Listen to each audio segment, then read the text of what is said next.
Charging po talaga. Yan talaga sira lagi ng Tecno.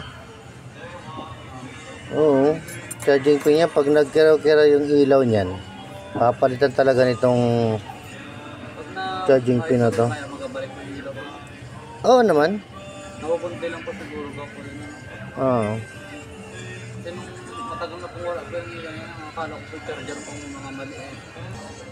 Kasi pag minsan napupunti rin ang ilaw niyan, Apo. yung mga Tecno na yan.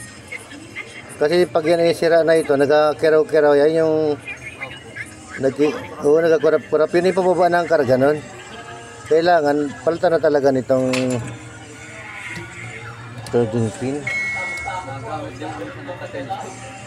Na? Ayan, maganda pa.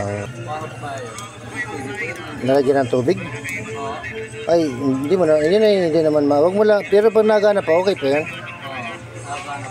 Galit ka ba?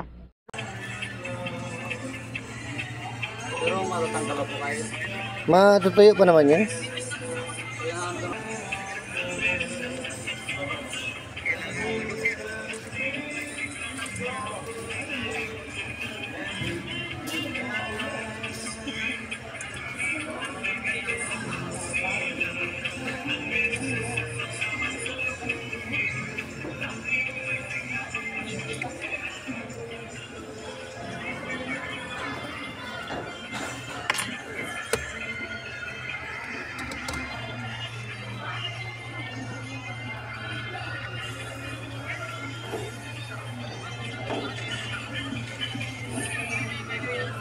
Ayos na.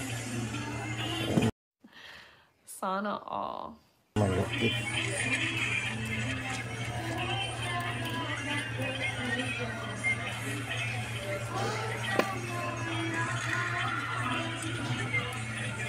Madami na din po charger. Hindi po na sa atin. Pag ano po kaya, may posibleng po kayo bumili po ng Type-C pag Hindi, gagana pa yung ano mo naman yan, yung dati. Apo. Gagana pa yan. Ito lang talaga ang sira niya. Yung charging pin. Kaya mabagal po ito. Oo.